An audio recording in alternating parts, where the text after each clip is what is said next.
നമസ്കാരം. ഇവർക്ക് daily news analysis സ്വാഗതം. ഇത് ന്യൂസ് പേപ്പർ അനാലിസിസ് നമ്മൾ ഡിസ്കസ് ചെയ്യാൻ പോകുന്നത് ഹിന്ദു ന്യൂസുകളെയും അതുപോലെ തന്നെ ഹിന്ദുവിന്റെ ബിസിനസ് ലൈനിലെയും ആർട്ടിക്കിൾസ് ആണ് നമ്മൾ ഡിസ്കസ് ചെയ്യാൻ പോകുന്നത്. ടോട്ടലി നമുക്ക് ഡിസ്കസ് ചെയ്യാൻ 4 ആർട്ടിക്കിൾസ് ആണുള്ളത്. ഇന്നത്തെ ആർട്ടിക്കിൾസ് എല്ലാം തന്നെ നമ്മൾ നോക്കുകയാണെങ്കിൽ ഈ കഴിഞ്ഞ ദിവസം ബഡ്ജറ്റ് വന്നിരിക്കുന്നതാണ് തന്നെ ബഡ്ജറ്റുമായിട്ട് റിലേറ്റഡ് ആർട്ടിക്കിൾസ് ആണ് ഈ രണ്ട് ന്യൂസുകൾ നമുക്ക് ഏറെക്കുറെ ഈ പറഞ്ഞ പോലെ ചർച്ച ചെയ്യാനായിട്ടുള്ളത്. സോ അതിനകത്ത് ഫസ്റ്റ് ഏറ്റവും പ്രധാനപ്പെട്ട ആർട്ടിക്കിൾസ് ആണ് നമ്മൾ റിപ്പീറ്റേഷൻ അവോയ്ഡ് ചെയ്ത് ഏറ്റവും പ്രധാനപ്പെട്ട ആർട്ടിക്കിൾസ് ആണ് ഇന്ന് ഡിസ്കസ് ചെയ്യാൻ എടുത്തിരിക്കുന്നത്. ഫസ്റ്റ് ആർട്ടിക്കിൾ ആങ്കർ ഇൻവെസ്റ്റേഴ്സിനെ കുറിച്ചിട്ടാണ്. എസ്പെഷ്യലി ഈ പറഞ്ഞ എക്കണോമിയിൽ അതിനകത്ത് തന്നെ ഏറ്റവും നമുക്ക് പ്രധാനപ്പെട്ട ഒരു ചാപ്റ്റർ ആണ് മണി ആൻഡ് ബാങ്കിങ് എന്നൊക്കെ പറയുന്നു. അതുപോലെ ഫിനാൻഷ്യൽ മാർക്കറ്റ് എന്നൊക്കെ പറയുന്ന ചാപ്റ്റേഴ്സ്. ഈ ചാപ്റ്ററിനകത്ത് എസ്പെഷ്യലി ഫിനാൻഷ്യൽ മാർക്കറ്റിനകത്ത് വരുന്ന ഒരു സബ് ഏരിയയാണ് നമ്മുടെ സ്റ്റോക്ക് മാർക്കറ്റ് എന്ന് പറയുന്നത്. ഈ സ്റ്റോക്ക് മാർക്കറ്റ് ആയിട്ട് ബന്ധപ്പെട്ട് മിക്ക വർഷങ്ങളിലും നമുക്ക് ഒരു ചോദ്യം ഈ പറഞ്ഞ പോലെ പലപ്പോഴും ഒരു ടെർമിനോളജിയുടെ ഭാഗമായിട്ടാണ് പലപ്പോഴും ചോദിക്കാറുള്ളത്. ഒരു പർട്ടിക്കുലർ കൈൻഡ് ഓഫ് ടേമിനെ കുറിച്ച് എന്താണ് എന്ന് പറഞ്ഞുകൊണ്ട് ചോദിക്കാറുണ്ട്. ഇവിടങ്ങളിൽ നമുക്ക് ടെക്സ്റ്റ് ബുക്കിന് പുറമെ നമുക്ക് ഒരുപാട് കാര്യങ്ങൾ ചോദ്യമായിട്ട് വരാറുണ്ട്. അങ്ങനെയുള്ള വാർത്തകൾ അങ്ങനെയുള്ള അല്ലെങ്കിൽ അങ്ങനെ വരുന്ന ചോദ്യങ്ങൾ കൂടുതലും ഈ ഒരു ടൈം പീരിയഡ് എസ്പെഷ്യലി ബഡ്ജറ്റ് ഒക്കെ ആയിട്ട് ബന്ധപ്പെട്ട് നടക്കുന്ന ഈ ഒരു ടൈം പീരിയഡിൽ വാർത്തയിൽ കാണാറുള്ള ടോപ്പിക് കൂടിയാണ്. സോ അങ്ങനെയാണ് നമ്മൾ ഫസ്റ്റ് ആർട്ടിക്കിൾ അത് എടുത്തിരിക്കുന്നത്, ആങ്കർ ഇൻവെസ്റ്റേഴ്സ്. അപ്പോൾ ഇവിടെ നമ്മൾ മെയിൻലി പഠിക്കാൻ പോകുന്നത് ആരാണ് ഈ ആങ്കർ ഇൻവെസ്റ്റേഴ്സ് എന്നുള്ളതാണ് മെയിൻലി പഠിക്കാനായിട്ട് പോകുന്നത്. അതുപോലെ തന്നെ നമ്മുടെ ഒരു മാരിടൈം ഫണ്ടിനെ കുറിച്ചിട്ട് മാരിടൈം ഡെവലപ്മെന്റ് ഫണ്ടിനെ കുറിച്ചിട്ടും ആ ഒരു ആർട്ടിക്കിളിനകത്ത് ഡിസ്കസ് ചെയ്യുന്നുണ്ട്. അപ്പോൾ അവിടെ നമുക്ക് രണ്ട് കാര്യങ്ങളും ആ ഒരു ടോപ്പിക്കുമായിട്ട് ബന്ധപ്പെട്ട് നമുക്ക് പഠിക്കേണ്ടതുണ്ട്. ദെൻ രണ്ടാമത്തെ ടോപ്പിക്ക് നമ്മൾ കഴിഞ്ഞ ദിവസങ്ങളിലൊക്കെ ആയിട്ട് വാർത്തകൾ ഡിസ്കസ് ചെയ്ത ടോപ്പിക് കൂടിയാണ് ഫോറിൻ പോർട്ട്ഫോളിയോ ഇൻവെസ്റ്റേഴ്സിനെ കുറിച്ചിട്ട്. അപ്പോൾ ഈ പറഞ്ഞ പോലെ ഇപ്പോൾ ഇന്ത്യയിൽ നിന്നും FPIs സെൽ ഓഫ് ഇന്റൻസിഫൈ ചെയ്തുകൊണ്ടിരിക്കുകയാണ്. അപ്പോൾ അതിന്റെ പ്രധാനപ്പെട്ട കാരണങ്ങളും അതിന്റെ ഇമ്പാക്ട് എന്തൊക്കെ ഇമ്പാക്ട് ഇന്ത്യ എക്കണോമിയിൽ ഉണ്ടാക്കാൻ പറ്റും എന്നുള്ളതിനെ കുറിച്ചിട്ടാണ് ആ ഒരു ആർട്ടിക്കിൾ നമ്മൾ ഡിസ്കസ് ചെയ്യുന്നത്.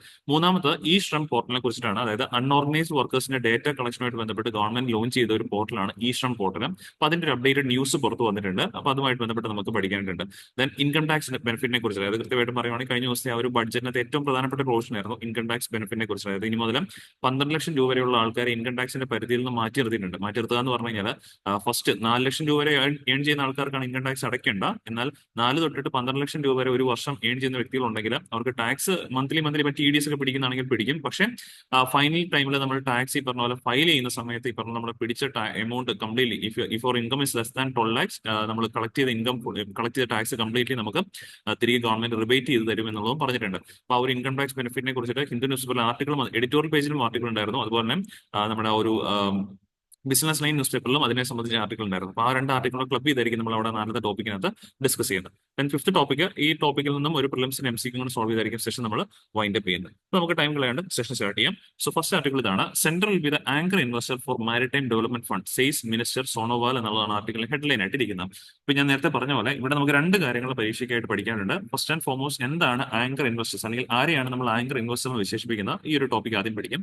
പിന്നെ അതിനുശേഷം എന്താണ് ഈ മാരിടൈം ഡെവലപ്മെന്റ് ഫണ്ട് എന്നുള്ളതിനെ കുറിച്ചിട്ടുമാണ് നമ്മൾ പഠിക്കുന്നത്. അപ്പോൾ വാർത്ത വന്നിരിക്കുന്ന സെന്റർ ആയിരിക്കും ഈ മാരിടൈം ഡെവലപ്മെന്റ് ഫണ്ടിന്റെ ആങ്കർ ഇൻവെസ്റ്റർ ആയിട്ട് ആക്ട് ചെയ്യാൻ പോകുന്നതാണ് പറയുന്നത്. അപ്പോൾ ഇവിടെ നമുക്ക് ആ രണ്ട് ടേം ആദ്യം എന്താണ് ആങ്കർ ഇൻവെസ്റ്റർ എന്ന് പഠിച്ചെങ്കിലേ ഉള്ളൂ എന്താണ് ഈ ഒരു ടോട്ടൽ വാർത്ത കൊണ്ട് ഉദ്ദേശിക്കുന്നത് നമുക്ക് മനസ്സിലാക്കാനായിട്ട് സാധിക്കുള്ളൂ. സോ ഇത് ഞാനൊരു ക്വസ്റ്റ്യൻ ആൻസറിന്റെ രൂപത്തിൽ തന്നെയാണ് ഈ ഒരു സ്ലൈഡ് തയ്യാറാക്കിയിരിക്കുന്നത്. ഇവിടെ നമ്മൾ വായിച്ചു കഴിഞ്ഞാൽ what is an anchor investor, ആരാണ് ഒരു ആങ്കർ ഇൻവെസ്റ്റർ എന്ന് ചോദിച്ചു കഴിഞ്ഞാൽ ഇസ് ഒരു വ്യക്തിയാകാം അല്ലെങ്കിൽ ഇൻസ്റ്റിറ്റ്യൂഷൻ ആകാം. ടിപ്പിക്കലി പറയുകയാണെങ്കിൽ ലാർജ് ഇൻസ്റ്റിറ്റ്യൂഷണൽ ഇൻവെസ്റ്റർ ആകാം, ഒരു ഹൈ നെറ്റ്വർത്ത് ഇൻഡിവിജ്വൽ ആകാം, who commits to a significant investment in a company's initial public offering. അതായത് നമ്മൾ സ്റ്റോക്ക് മാർക്കറ്റിലേക്കൊക്കെ തന്നെ വരുന്നതിനുള്ള ഫസ്റ്റ് ഭാഗമാണ് IPO എന്ന് പറയുന്നത്. ആദ്യമായിട്ട് നമ്മുടെ കമ്പനിയുടെ ഷെയർ പബ്ലിക്കിനായിട്ട് കൊടുക്കുകയാണ്. ഇതിന്റെ പേരാണ് IPO എന്ന് പറയുന്നത്, ഇനീഷ്യൽ പബ്ലിക് ഓഫറിംഗ് എന്ന് പറയുന്നത്. അപ്പൊ പൊതുവെ ഈ പറഞ്ഞാൽ നമ്മൾ ഇപ്പം പലപ്പോഴും വാർത്തകൾ കാണാറുണ്ടല്ലോ, ഇന്ന കമ്പനിയുടെ ഫസ്റ്റ് ആദ്യമായിട്ട് ഈ പറഞ്ഞാൽ അവരുടെ IPO നടക്കാൻ പോകുന്നൊക്കെ പറഞ്ഞിട്ട് വാർത്ത വരും. അപ്പൊ അവരെല്ലാം ഒരു നിശ്ചയിച്ച തുക ഉണ്ടാവും, ഒരു ഷെയറിന് ഇത്ര രൂപ എന്ന് പറഞ്ഞിട്ട്. സപ്പോസ് ഈ പറഞ്ഞ പോലെ ഒരു ഷെയറിന് 100 രൂപ എന്ന് ഹൈപ്പോത്തറ്റിക്കൽ എക്സാമ്പിൾ ആണ്, ഒരു ഷെയറിന് 100 രൂപ. അപ്പൊ ഇത് ഈ ഒരു ഷെയറിന് 100 രൂപ എന്ന് പറയുമ്പോഴേക്കും എല്ലാ ആളുകളും ഈ കമ്പനിയുടെ ഷെയർ എടുക്കണം നിർബന്ധമില്ല, നമുക്ക് വാശി പിടിക്കാൻ പറ്റത്തില്ല. സ്റ്റോക്ക് മാർക്കറ്റാണ്, ആൾക്കാരുടെ തീരുമാനം പോലെ ഇരിക്കും. പക്ഷേ ഇവിടെ ഈ പറഞ്ഞ പോലെ നമ്മളൊരു കമ്പനി, അതായത് എസ്പെഷ്യലി ഒരു പുതിയ കമ്പനിയും കൂടി ആകുമ്പോഴാണ് ഈ പ്രശ്നം ഇരിക്കുന്നത്. എസ്പെഷ്യലി ഒരു പുതിയ കമ്പനി ആണെങ്കിൽ, വലിയ കൂടുതൽ അതിനെക്കുറിച്ച് ആൾക്കാരൊന്നും കേൾക്കാത്തൊരു കമ്പനിയാണെങ്കിൽ ഒരു ഷെയറിന് 100 രൂപയ്ക്ക് വെച്ച് കഴിഞ്ഞാൽ ആൾക്കാരൊന്ന് വാങ്ങാനായിട്ട് മടി കാണിക്കും. ബിക്കോസ് ഇവർക്ക് ഈ കമ്പനിയെ കുറിച്ച് വലിയ ധാരണയില്ല, ആരാണ് അതിനകത്ത് ഇൻവെസ്റ്റേഴ്സ് അല്ലെങ്കിൽ പ്രൊമോട്ടേഴ്സ് ആരാണ്, അങ്ങനെയുള്ള വലിയ ധാരണകളൊന്നുമില്ല. ഇങ്ങനെയുള്ള സന്ദർഭങ്ങളിൽ ചിലപ്പോൾ ഈ കമ്പനികൾ ഇടപെട്ടിട്ട് മേ ബി ആ ഒരു കമ്പനി ഫണ്ട് റേസ് ചെയ്യാൻ ശ്രമിക്കുന്ന കമ്പനി തന്നെയായിരിക്കാം, ആ കമ്പനി ഇടപെട്ടിട്ട് ഈ പറഞ്ഞ പോലെ വലിയ വലിയ ഇൻവെസ്റ്റേഴ്സിനെ അവർ ഈ പറഞ്ഞ പോലെ അവരുടെ ക്ലയൻസ് ആക്കി മാറ്റും. വിച്ച് മീൻസ് അവരിലേക്ക് ഇൻവെസ്റ്റ് ചെയ്യാനായിട്ട് അവരെ ക്ഷണിക്കും. അതിന് വേണ്ടിയിട്ട് അവർക്ക് ചില ഈ പറഞ്ഞ പോലെ ബെനിഫിറ്റുകളൊക്കെ കൊടുക്കും. മേ ബി ഈ പറഞ്ഞ പോലെ നമുക്ക് IPOയുടെ സമയത്ത് 100 രൂപയ്ക്കാണ് ഷെയർ കിട്ടുന്നെങ്കിൽ ആ വലിയ ഇൻഡിവിജ്വലിന്, ഹൈ നെറ്റ്വർത്ത് ഇൻഡിവിജ്വലിനെ, ആ ഇൻസ്റ്റിറ്റ്യൂഷണൽ ഇൻവെസ്റ്ററിന് മേ ബി ഒരു 60 രൂപയ്ക്കോ 70 രൂപയ്ക്കോ അങ്ങനെയൊക്കെ ആയിരിക്കും ഷെയർ പ്രൊവൈഡ് ചെയ്യുന്നത്. അപ്പൊ എന്തെങ്കിലും certain kind of benefits offer ചെയ്തിട്ട് ഈ വലിയ ഇൻവെസ്റ്ററിനെ ഇങ്ങോട്ടേക്ക് ഈ കമ്പനിയിലേക്ക് ഇൻവെസ്റ്റ് ചെയ്യിപ്പിക്കും. അപ്പൊ ഈ വലിയ ഇൻവെസ്റ്റർ എന്ന് പറയുന്നത് അത്യാവശ്യം ഈ പറഞ്ഞ പോലെ ആളുകൾക്ക് പരിചയമൊക്കെ ഉള്ള ഇൻവെസ്റ്റർ ആയിരിക്കാം, അല്ലെങ്കിൽ സ്റ്റോക്ക് മാർക്കറ്റിൽ ഒരുപാട് ഇങ്ങനെ ഇൻവെസ്റ്റ് ഒക്കെ നടത്തുന്ന ഒരു ഇൻവെസ്റ്റർ ആകാം, ഒരു കമ്പനി ആകാം. അപ്പൊ ഇങ്ങനെ ഒരു കമ്പനി തങ്ങളുടെ കമ്പനിയിൽ വന്നിട്ട് ഇൻവെസ്റ്റ് ചെയ്യുന്നു എന്നുള്ളൊരു വാർത്ത പുറം ലോകം അറിഞ്ഞു കഴിയുമ്പോഴേക്കും ഒബ്വിയസ്ലി ആളുകൾക്ക് ആ കമ്പനിയെ കുറിച്ചൊരു ക്രെഡിബിലിറ്റി വർദ്ധിക്കും. ബിക്കോസ് ഇത്രയും വലിയൊരു ഹൈ നെറ്റ് വർത്ത് ഇൻഡിവിജ്വൽ ഈ ഒരു കമ്പനി ഇൻവെസ്റ്റ് ചെയ്യണമെങ്കിൽ ആ കമ്പനിയിൽ അത്യാവശ്യം ഗ്രോത്ത് പൊട്ടൻഷ്യൽ ഉണ്ടായിട്ടാകാമല്ലോ ഇയാൾ ഇതിനകത്ത് ഇൻവെസ്റ്റ് ചെയ്തത് എന്ന് ജനങ്ങൾക്ക് തോന്നിയിട്ട് IPO നടക്കുമ്പോഴേക്കും ആ കമ്പനിയുടെ ഷെയറിന് നല്ല ഡിമാൻഡ് വരും. അപ്പൊ അമ്മ ഓട്ടോമാറ്റിക്കലി പറഞ്ഞു 100 രൂപ വെച്ചെന്ന് പറഞ്ഞാലും ആളുകൾ അത് വാങ്ങും. മേ ബി ആ ഒരു ആൾക്കാർ കൂടുതൽ ഡിമാൻഡ് വെക്കുമ്പോഴേക്കും ആ ഒരു കമ്പനിയുടെ ഷെയർ 100-ന് മുകളിലേക്ക് പോകാനുള്ള ചാൻസ് ഉണ്ട്. മേ ബി തുടക്കത്തിൽ 100 ആയിരിക്കാം, പക്ഷേ അൾട്ടിമേറ്റ്ലി അത് ഓഫ് ചെയ്യുന്നത് മീൻസ് അത് ക്ലോസ് ചെയ്യുമ്പോൾ ഷെയർ മാർക്കറ്റ് എന്ന് അവസാനിപ്പിക്കുമ്പോൾ മേ ബി അതിന്റെ വില എന്ന് പറയുന്നത് 120 ആയിരിക്കും. മീൻസ് ആ 100 തുടങ്ങിയത് എങ്ങനെയാണ് 120 മാറിയത്? കൂടുതൽ ആളുകൾ ആ കമ്പനിയുടെ ഷെയർ മേടിക്കാൻ താല്പര്യപ്പെട്ടു വന്നു. അപ്പൊ ഇങ്ങനെ ഒരു പോസിറ്റീവ് ആയിട്ടുള്ള ഒരു അപ്ലിഫ്റ്റ്മെന്റ് അവിടെ നടത്താൻ പറ്റും. അല്ലെങ്കിൽ സംഭവിക്കാൻ പോകുന്നത് ചിലപ്പോൾ വലിയ കൂടുതൽ ആൾക്കാർക്ക് പരിചയമില്ലാത്ത ഒരു കമ്പനിയാണെങ്കിൽ 100 രൂപ ഷെയർ വെച്ച് കഴിഞ്ഞാൽ ചിലപ്പോൾ ആളുകൾ അത് വാങ്ങണം നിർബന്ധമില്ല. അങ്ങനെ വാങ്ങാതെ വന്നു കഴിഞ്ഞാൽ ഡിമാൻഡ് താഴത്തേക്ക് പോകും. മേ ബി മാർക്കറ്റ് ക്ലോസ് ചെയ്യുമ്പോൾ അതിന്റെ ഒരു ഷെയറിന് ചിലപ്പോൾ 80 രൂപയ്ക്കായിരിക്കും വിറ്റുപോയത്. അപ്പൊ ഇങ്ങനത്തെ സിറ്റുവേഷൻ വരും. ഇങ്ങനത്തെ സിറ്റുവേഷൻ വരാതിരിക്കാനായിട്ട് ആ കമ്പനി ഒന്ന് അപ്ലിഫ്റ്റ് ചെയ്യാനായിട്ട് സഹായിക്കുന്ന ഇൻവെസ്റ്റേഴ്സിന്റെ പേരാണ് ആങ്കർ ഇൻവെസ്റ്റേഴ്സ്. നമ്മൾ പലപ്പോഴും ഇങ്ങനെയുള്ള ടെർമിനോളജീസ് ഒക്കെ എന്തെങ്കിലും ഒരു പർട്ടിക്കുലർ ഐഡിയയുടെ പുറത്ത് ഇടുന്ന ടെർമിനോളജിയാണ്. ഈ ആങ്കർ എന്ന് പറയുമ്പോൾ നമ്മൾ ഷിപ്പിന്റെ ആങ്കർ കണ്ടിട്ടുണ്ടാവുമല്ലോ. അതായത് ഷിപ്പ് ഈ പറഞ്ഞ പോലെ കാറ്റത്ത് ഈ പറഞ്ഞ പോലെ എങ്ങോട്ടെങ്കിലും അനങ്ങാതെ മീൻസ് ഒരു കപ്പലിനെ സ്റ്റേബിൾ ആക്കി നിർത്താൻ സഹായിക്കുന്നതാണ് അതിന്റെ ആങ്കർ എന്ന് പറയുന്നത്. ഇവിടെ അതുപോലെ തന്നെയാണ്. സ്റ്റോക്ക് മാർക്കറ്റ് എന്ന് പറയുമ്പോൾ നമ്മൾ കടലിലെ കാറ്റ് പോലെ തന്നെയാണ്. ഈ പറഞ്ഞ കാറ്റ് നമുക്ക് പോസിറ്റീവായിട്ട് വീശാം, അല്ലെങ്കിൽ നമുക്ക് നെഗറ്റീവായിട്ട് വീശാം. അപ്പൊ ഇവിടെ ഈ പറഞ്ഞ പോലെ നമുക്ക് വലിയ കൂടെ നെഗറ്റീവ് ഇമ്പാക്റ്റുകൾ ഉണ്ടാകാതിരിക്കാൻ സഹായിക്കുന്ന ഇൻവെസ്റ്റേഴ്സ്, അല്ലെങ്കിൽ നമ്മൾ സ്റ്റേബിൾ ആയിട്ട് മുന്നോട്ട് പോകാൻ സഹായിക്കുന്ന ഇൻവെസ്റ്റേഴ്സ് ആണ് ആങ്കർ ഇൻവെസ്റ്റേഴ്സ് ആയിട്ട് നമ്മൾ ഡിഫൈൻ ചെയ്യുന്നത്. ഇപ്പോൾ ഏകദേശം നിങ്ങൾക്ക് ഒരു ധാരണ കിട്ടാവും. ഇനി അതൊന്നുകൂടെ ജസ്റ്റ് ഒന്ന് വായിച്ചു നോക്കാം. An anchor investor is typically a large institutional investor or a high net worth individual who commits to a significant investment in a company's initial public offering or other capital raising exercises before the public offering opens to the other investors. മറ്റു ആളുകളിലേക്ക് IPO നടക്കുന്ന മുമ്പ് ആ company invest ചെയ്യുന്ന ആൾക്കാരെയാണ് എന്തായിട്ട് വിളിക്കുന്നത്? Anchor investors എന്ന് ബേസിക്കലി വിശേഷിപ്പിക്കുന്നത്. Why do company seek anchor investors? എന്തിനാണ് കമ്പനികൾ ആങ്കർ ഇൻവെസ്റ്റേഴ്സിനെ സീക്ക് എന്ന് ചോദിച്ചു കഴിഞ്ഞാൽ to provide credibility and support to their offering, signalling confidence in the company's prospects. ഞാൻ നേരത്തെ പറഞ്ഞ കാര്യം ഓർക്കുന്നുണ്ടാവും. ഇങ്ങനെ ഒരു വ്യക്തി വന്ന് ഇൻവെസ്റ്റ് ചെയ്യുമ്പോൾ ആളുകൾ കോൺഫിഡന്റ് ആവും ഈ കമ്പനിയെ കുറിച്ചിട്ട്, ഇതിന്റെ ഗ്രോത്തിനെ കുറിച്ചിട്ട് കോൺഫിഡൻസ് കിട്ടും. So the anchor investors also help stabilise the offering by committing to hold in to the shares for a certain period. ഈ ആങ്കർ ഇൻവെസ്റ്ററിനെ സംബന്ധിച്ച് ചിലപ്പോൾ ഇങ്ങനെയാകാമല്ലോ. ഇപ്പോൾ ഒരു കമ്പനി അത് വലിയ ഇതുണ്ടാവില്ല, ആൾക്കാരെ പിടിക്കുന്നതിന്റെ ഭാഗമായിട്ട് ഈ ആങ്കർ ഇൻവെസ്റ്റർ കൊണ്ട് ഇൻവെസ്റ്റ് ചെയ്യിപ്പിച്ചു. ആ എല്ലാ ആൾക്കാരും വന്ന് IPO ലേലം എല്ലാവരും ഷെയർ മേടിച്ച് ചെയ്യുമ്പോൾ പിറ്റേ ദിവസം ആങ്കർ ഇൻവെസ്റ്റർ ഷെയർ വിട്ടിട്ട് പോയി കഴിഞ്ഞാൽ എന്ത് സംഭവിച്ചേക്കാം? അങ്ങനെ ഒരു സംശയം വന്നേക്കാം. അതുകൊണ്ട് ശരിക്കും പറഞ്ഞു കഴിഞ്ഞാൽ ആങ്കർ ഇൻവെസ്റ്റേഴ്സ് ഒരു കമ്പനി ഇൻവെസ്റ്റ് ചെയ്ത് കഴിഞ്ഞാൽ സർട്ടൺ ടൈം പീരിയഡിലേക്ക് അവർക്ക് അവിടെ നിന്ന് ഷെയർ പിൻവലിക്കാൻ പറ്റത്തില്ല. Which means there is A lock in period. ഒരു ലോക്ക് ഇൻ പീരിയഡ് ഉണ്ടായിരിക്കും. അത് നമുക്ക് അടുത്ത് ഡിസ്കസ് ചെയ്യാം. അപ്പോൾ ഇവിടെ benefits of being anchor investor എന്തായിരിക്കും ചോദിച്ചാൽ anchor investors often receive preferential treatment. ഞാൻ നേരത്തെ പറഞ്ഞിട്ടുണ്ടായിരുന്നു. ഇങ്ങനെ ആങ്കർ ഇൻവെസ്റ്റേഴ്സിനെ കൊണ്ടുവരുന്ന ഭാഗമായിട്ട് പൊതുജനങ്ങൾക്ക് 100 രൂപയ്ക്കാണ് ഷെയർ കിട്ടുന്നതിൽ മേ ബി ഇവർക്ക് ഒരു 60-70 രൂപയ്ക്ക് അത്രത്തോളം ഡിസ്കൗണ്ടഡ് ഷെയർ പ്രൈസിലായിരിക്കും ഇവർക്ക് ഷെയർ കിട്ടുന്നത് എന്നുള്ള കാര്യം ഓർത്ത് വെച്ചേക്കാം. ഇനി ഇവരുടെ റെസ്പോൺസിബിലിറ്റി എന്താണെന്ന് ചോദിച്ചാൽ anchor investors typically have A lock in period. അതായത് ഇത്ര നാളത്തേക്ക് അവർക്ക് ഷെയർ പിൻവലിക്കാൻ പറ്റത്തില്ല. ഡ്യൂറിംഗ് ആ ഒരു പീരീഡ് എന്ന് പറയുന്നത് യൂഷ്വലി വേണമെങ്കിൽ ഫ്യൂ മന്ത്സ് ആകാം, അല്ലെങ്കിൽ 1 ഇയർ വരെ ആകാം എന്നുള്ള കാര്യം ഓർക്കാം. ആ പീരീഡിൽ they cannot sell their shares. അവർ ആ വാങ്ങിച്ച ഇൻവെസ്റ്റ് ചെയ്ത ഷെയറുകൾ അവർക്ക് വിൽക്കാനായിട്ട് പാടില്ല. Can anchor investors sell their shares after the lock-in period? Once the lock-in period expires, anchor investors are generally free to sell their shares. ആ ലോക്കിൻ പീരീഡ് കഴിഞ്ഞ് കഴിഞ്ഞാൽ anchor ഇൻവെസ്റ്റേഴ്സിന് ആ ഷെയർ വിൽക്കാനായിട്ട് സാധിക്കും എന്നുള്ള കാര്യം കൂടി ഓർത്ത് വെച്ചേക്കാം. അപ്പൊ ഇങ്ങനെയുള്ള രീതി വെച്ചിട്ട് നമുക്ക് വേണമെങ്കിൽ പരീക്ഷയ്ക്ക് ചോദിക്കാം, consider the following statements regarding anchor investors and choose the correct option എന്ന് പറഞ്ഞുകൊണ്ട് ചോദിക്കാം. അപ്പൊ നമ്മൾ ഈ പഠിച്ച പോലെ തന്നെ ഒരു 3-4 സ്റ്റേറ്റ്മെന്റ് രൂപത്തിൽ ആ ചോദ്യങ്ങളൊക്കെ നമുക്ക് പ്രതീക്ഷിക്കാനായിട്ട് സാധിക്കുന്നതാണ്. അപ്പൊ ഇങ്ങനെ ഈ സ്റ്റോക്ക് മാർക്കറ്റുമായിട്ട് ബന്ധപ്പെട്ട് നമുക്ക് പരീക്ഷയിൽ വരുന്ന കാര്യങ്ങളൊക്കെ മനസ്സിലാക്കാനായിട്ട് എസ്പെഷ്യലി നിങ്ങൾ പത്രം ഇനി അങ്ങോട്ടേക്കുള്ള ദിവസങ്ങളിൽ കൃത്യമായിട്ട് നോക്കണം. എസ്പെഷ്യലി പറയുവാണെങ്കിൽ ബിസിനസ് ലൈൻ മാഗസിൻ, ആ ബിസിനസ് ലൈനകത്താണ് ഇങ്ങനെയുള്ള കാര്യങ്ങളൊക്കെ ഉണ്ടാവുക. ഹിന്ദു ന്യൂസ് പേപ്പറിൽ അധികം ഇങ്ങനത്തെ ടെർമിനോളജീസ് കാണാൻ ചാൻസ് ഇല്ല. ഓക്കെ, ഒബ്വിയസ്ലി പറഞ്ഞ കാര്യങ്ങൾ ക്ലിയർ എന്ന് വിശ്വസിക്കാം. ഇനി നമുക്ക് ആ ഒരു വാർത്തയിൽ തന്നെ രണ്ടാമത്തെ ടോപ്പിക്കാണ് maritime development board, development fund എന്ന് പറയുന്നത്. സോ മാരിടൈം ഡെവലപ്മെന്റ് ഫണ്ട് ആ പേര് പോലെ തന്നെയുണ്ട്. മാരിടൈം സെക്ടറിന് ഡെവലപ്മെന്റ് ആയിട്ടുള്ള സഹായിക്കുന്ന ഫണ്ടാണ് ഉദ്ദേശിക്കുന്നത്. Especially ship building, ഫ്ലാഗിംഗ്, ownership, financing, leasing അങ്ങനെയുള്ള കാര്യങ്ങളൊക്കെ ആയിട്ട് ബന്ധപ്പെട്ട് മാരിടൈം സെക്ടറിനെ സപ്പോർട്ട് ചെയ്യാനായിട്ടുള്ള ഒരു ഫണ്ടാണ് മാരിടൈം ഡെവലപ്മെന്റ് ഫണ്ട് എന്ന് പറയുന്നത്. ലോങ് ടേം ഫണ്ടിങ് ആയിരിക്കും എന്നുള്ള കാര്യം കൂടി കൃത്യമായിട്ട് ഓർത്തിരിക്കുക. ഷിപ്പ് ബിൽഡിംഗ് ഇൻഡസ്ട്രിക്കുള്ള സപ്പോർട്ടിംഗ് ആയിട്ടുള്ള ഫണ്ടായിരിക്കും ഇത്. ഏകദേശം ഈ പറഞ്ഞ 7 വർഷത്തോടുകൂടി 7 വർഷമായിട്ട് ഈ പറഞ്ഞ 25,000 കോടി രൂപയാണ് ഇതിലൂടെ സ്പെൻഡ് ചെയ്യാനായിട്ട് ഗവൺമെന്റ് താല്പര്യപ്പെടുന്നു. ഇത് ഈ ബഡ്ജറ്റിനകത്ത് വാർത്ത ഉണ്ടായിരുന്നതാണ്. ഇതിനകത്ത് ഈ പറഞ്ഞ ഗവൺമെന്റ് ഫണ്ടും ഉണ്ടാവും, അതുപോലെ തന്നെ പ്രൈവറ്റ് ഇൻഡിവിജ്വൽസ് ഫണ്ട് ഉണ്ടാവും. ഈ ഒരു ഫണ്ടിനകത്ത് മാരിടൈം ഡെവലപ്മെന്റ് ഫണ്ടിനകത്ത് അപ് ടു 49%, ഇത് ആവശ്യമുള്ള 25,000 കോടി രൂപ ഏകദേശം ആവശ്യമായിട്ട് വന്നേക്കുമല്ലോ. അതിനകത്ത് 49% ആര് കോൺട്രിബ്യൂട്ട് ചെയ്യും? ഗവൺമെന്റ് ഓഫ് ഇന്ത്യ ആയിരിക്കും കോൺട്രിബ്യൂട്ട് ചെയ്യുന്നത്. GOI ഗവൺമെന്റ് ഓഫ് ഇന്ത്യ ആയിരിക്കും കോൺട്രിബ്യൂട്ട് ചെയ്യുന്നത്. ബാക്കി 51% ആരായിരിക്കും കോൺട്രിബ്യൂട്ട് ചെയ്യുന്നത്? പബ്ലിക് ആയിരിക്കും ഇതിനകത്ത് കോൺട്രിബ്യൂട്ട് ചെയ്യുന്നത്, പൊതുജനങ്ങൾ. ഓക്കെ, നീ കോൺട്രിബ്യൂട്ട് ചെയ്യുന്നത്. അപ്പൊ ഇവിടെ ഇപ്പൊ നിങ്ങൾക്ക് മനസ്സിലായി കാണും എന്താണ് ആ വാർത്ത ഉദ്ദേശിച്ചത്. അതായത് central anchor investor for maritime development fund, അതായത് മാരിടൈം ഡെവലപ്മെന്റ് ഫണ്ടിലേക്ക് ഇപ്പം പുതിയൊരു സാധനമാണല്ലോ, അപ്പോൾ ആൾക്കാർക്ക് ഇൻവെസ്റ്റ് ചെയ്യാനായിട്ട് താല്പര്യം ഒരു പക്ഷേ കണ്ടേക്കില്ല.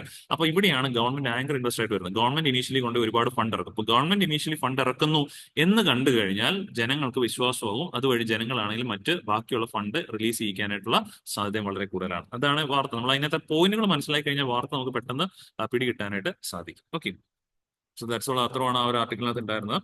ദെൻ ഈ പറഞ്ഞ പോലെ നമ്മൾ അടുത്ത ന്യൂസിലേക്ക് പോവാണ്. Equity sell offs by FPIs intensifies amid Trump trade effect എന്നുള്ളതാണ് ആർട്ടിക്കിളിനകത്ത് ഹെഡ്ലൈൻ ആയിട്ട് മാറിയിരിക്കുന്നത്. ഇത് കഴിഞ്ഞ കുറച്ച് ദിവസങ്ങളായിട്ട് നമുക്ക് വാർത്തയിൽ ഉണ്ടായിരുന്നതാണ്. അതായത് കഴിഞ്ഞ ദിവസങ്ങളൊക്കെ ആണെങ്കിൽ ഈ പറഞ്ഞ ഫണ്ട് ഒരുപാട് ഇന്ത്യയിൽ നിന്ന് പുറത്തേക്ക് പൊയ്ക്കൊണ്ടിരിക്കുകയാണ്. അപ്പോൾ നമ്മൾ ലാസ്റ്റ് ക്ലാസ്സിൽ പഠിച്ചതാണ് ഫണ്ട് പുറത്തേക്ക്, ഫണ്ട് എന്ന് പറഞ്ഞാൽ ഞാൻ ഉദ്ദേശിക്കുന്നത് ഡോളറാണ്. പുറത്തേക്ക് പോകുമ്പോൾ ഡോളറിലാണ് ഫണ്ട് പോകുന്നത്. ഈ ഡോളറിന്റെ രൂപത്തിൽ പുറത്തേക്ക് ഫണ്ട് പോകുമ്പോഴേക്കുമാണ് ഇന്ത്യൻ റുപ്പിക്ക് ഡിപ്രീസിയേഷൻ സംഭവിക്കുന്നത്. അതായത് ഇന്ന് ഒരു ഡോളറിന് ഈ പറഞ്ഞ പോലെ 85 ഇന്ത്യൻ രൂപയ്ക്ക് മേടിക്കാൻ പറ്റുമായിരുന്നെങ്കിൽ നാളെ $1 മേടിക്കണമെങ്കിൽ നമ്മൾ മേ ബി ഒരു 86 രൂപ കൊടുക്കേണ്ടി വരും. ഇങ്ങനെ ഒരു സാഹചര്യത്തിനെയാണ് നമ്മൾ ഡിപ്രീസിയേഷൻ ഓഫ് റുപ്പി എന്ന് ബേസിക്കലി പറയുന്നത്. അപ്പൊ ഇവിടെ കഴിഞ്ഞ ദിവസം നമ്മുടെ ഫിനാൻസ് മിനിസ്റ്റർ ഒരു കാര്യം പറഞ്ഞിട്ടുണ്ടായിരുന്നു. ഇപ്പം നിലവിൽ പറയുവാണെങ്കിൽ ഇന്ത്യൻ റുപ്പി അല്ല ഡിപ്രീഷിയേറ്റ് ചെയ്തുകൊണ്ടിരിക്കുന്നത്, ഇന്ത്യൻ റുപ്പി ഡിപ്രീസിയേഷൻ സംഭവിക്കുന്നില്ല, പകരം ഡോളർ അപ്രീസിയേഷൻ നടന്നുകൊണ്ടിരിക്കുകയാണ്, ഡോളറിന്റെ സ്ട്രെങ്തനിങ് ആണ് നടന്നുകൊണ്ടിരിക്കുന്നതാണ് പറയുന്നത്. അത് ശരിക്കും പറഞ്ഞു കഴിഞ്ഞാൽ നമ്മൾ നോക്കുവാണെങ്കിൽ കറക്റ്റ് ആണ്. അതായത് ലോജിക്കലി നോക്കുവാണെങ്കിൽ കറക്റ്റ് ആണ്, ബട്ട് ന്യൂമറിക്കലി നോക്കുമ്പോഴേക്കും ഇവിടെ റുപ്പിക്ക് ഡിപ്രീസിയേഷൻ സംഭവിച്ചിട്ടുണ്ട്. നമ്മളന്ന് ക്ലാസ്സിൽ പറഞ്ഞാണ്, ഒരു സൈഡിൽ ഒരിടത്ത് ഡിപ്രീസിയേഷൻ സംഭവിക്കും, മറ്റേ എൻഡിൽ നടക്കുന്ന അപ്രീസിയേഷൻ തന്നെയാണ്. അതായത് ഇവിടെ മൂല്യം കുറഞ്ഞത് ഇന്ത്യൻ രൂപയുടെ, മൂല്യം കൂടിയത് ആരുടെയാണ്? ഡോളറിന്റെ മൂല്യം കൂടി. അതായത് ഇനി മുതൽ ഡോളറെ മേടിക്കണമെങ്കിൽ 86 ഇന്ത്യൻ രൂപ കൊടുത്താലേ മേടിക്കാൻ പറ്റുള്ളൂ. അപ്പൊ ഡോളർ അപ്രീഷിയേറ്റ് ചെയ്തു. ആക്ച്വലി ഫിനാൻസ് മിനിസ്റ്റർ ഉദ്ദേശിച്ച ഒരു കാര്യം എന്താണെന്ന് ചോദിച്ചു കഴിഞ്ഞാൽ, നിലവിൽ സാധാരണഗതിയിൽ ഇന്ത്യൻ റുപ്പിയൊക്കെ ഇങ്ങനെ ഡിപ്രീഷിയേറ്റ് ചെയ്യുന്ന ഫണ്ട് പുറത്തേക്ക് പോകുമ്പോഴാണ്. അതായത് some kind of issues is happening in Indian എക്കണോമിയിൽ എന്തെങ്കിലും തരത്തിലുള്ള ഇഷ്യൂസ് ഹാപ്പൻ ചെയ്യുമ്പോഴാണ് യൂഷ്വലി ഈ പറഞ്ഞ പോലെ ഫണ്ട് പുറത്തേക്ക് പോകുന്നു. ഒബ്വിയസ്ലി ഫണ്ട് ഈ പറഞ്ഞ പോലെ പുറത്തേക്ക് പോകുമ്പോൾ ഇന്ത്യൻ റുപ്പി ഡിപ്രീഷിയേറ്റ് ചെയ്യും. അവിടെ നമുക്ക് കൃത്യമായിട്ട് പറയാം ഇന്ത്യൻ റുപ്പിയുടെ മൂല്യം കുറഞ്ഞുകൊണ്ടിരിക്കുകയാണ്. അത് ആർക്കും വേണ്ട, മീൻസ് ആൾക്കാരുടെ ഇടയിൽ ഇന്ത്യൻ രൂപയുടെ ആവശ്യകത അല്ലെങ്കിൽ ഡിമാൻഡ് കുറഞ്ഞുകൊണ്ടിരിക്കുന്നു. പക്ഷെ ഇപ്പം നമ്മൾ നിലവിൽ നോക്കുവാണെങ്കിൽ ഇന്ത്യൻ എക്കണോമിയിൽ വലിയ പ്രശ്നങ്ങളില്ല. ഇന്ത്യൻ എക്കണോമി ആസറ്റ്സ് നോക്കുവാണെങ്കിൽ സ്റ്റേബിൾ ആയിട്ട് പൊക്കോണ്ടിരിക്കുന്നത്. ഇപ്പോൾ പക്ഷെ എന്തുകൊണ്ടാണ് പുറത്തേക്ക് ഫണ്ട് പോകുന്നത് ചോദിച്ചു കഴിഞ്ഞാൽ, അമേരിക്കയിലെ ഇലക്ഷനും അതുപോലെ ട്രംപിന്റെ ഈ പറഞ്ഞ പോലെ ട്രംപിന്റെ അധികാരത്തിലേക്ക് വന്നൊരു കാര്യവും അങ്ങനെ ഈ പറഞ്ഞ പോലെ നടക്കുന്നതിന്റെ ഭാഗമായിട്ട് അമേരിക്കയിലെ US ബോണ്ടുകളൊക്കെ ഈൽഡ് കൂടുകയാണ്. ബിക്കോസ് ബോണ്ട് പ്രൈസ് അവിടെ കുറഞ്ഞുകൊണ്ടിരിക്കുകയാണ്. ബോണ്ട് പ്രൈസ് പറയുമ്പോൾ ഒബ്വിയസ്ലി ബോണ്ടിനുള്ള ഈൽഡ് കൂടും. അപ്പോൾ ബോണ്ടിന്റെ ഈൽഡ് കൂടുമ്പോൾ ഓട്ടോമാറ്റിക്കലി ആൾക്കാർ അവിടേക്ക് ഇൻവെസ്റ്റ്മെന്റിനായിട്ട് പോവുക ചെയ്യുന്നത്. അപ്പം ഇപ്പം നിലവിൽ നടക്കുന്ന പുറത്തേക്കുള്ള ഫണ്ടിന്റെ പോക്ക് എന്ന് പറയുന്നത് ഇന്ത്യൻ എക്കണോമിയുടെ ഒരു ഇഷ്യൂ അല്ല. ശരിക്കും പറഞ്ഞു കഴിഞ്ഞാൽ ഇന്ത്യൻ എക്കണോമി പണ്ടത്തെ പോലെ തന്നെ നിൽക്കുന്നുണ്ട്. പുറത്തേക്കുള്ള എസ്പെഷ്യലി US ഫണ്ടിന്റെ പോക്ക് എന്ന് പറയുന്നത് US എക്കണോമി കുറച്ചുകൂടെ എന്താ പറയുക കരുത്താർജിച്ചുകൊണ്ടിരിക്കുകയാണ്, അല്ലെങ്കിൽ US എക്കണോമി കുറച്ചുകൂടെ ഈ പറഞ്ഞ പോലെ ബെറ്റർ ആയിക്കൊണ്ടിരിക്കുന്നു. അതിന്റെ ഭാഗമായിട്ടാണ് ഫണ്ട് പുറത്തേക്ക് പോകുന്നത്. സോ ഒബ്വിയസ്ലി ഫണ്ട് പുറത്തേക്ക് പോകുമ്പോൾ ഇന്ത്യൻ റുപ്പി ഡിപ്രീഷിയേറ്റ് ചെയ്യും. ഇതായിരുന്നു കഴിഞ്ഞ ദിവസങ്ങളിൽ ഫിനാൻസ് മിനിസ്റ്റർ പറഞ്ഞൊരു പോയിന്റ്.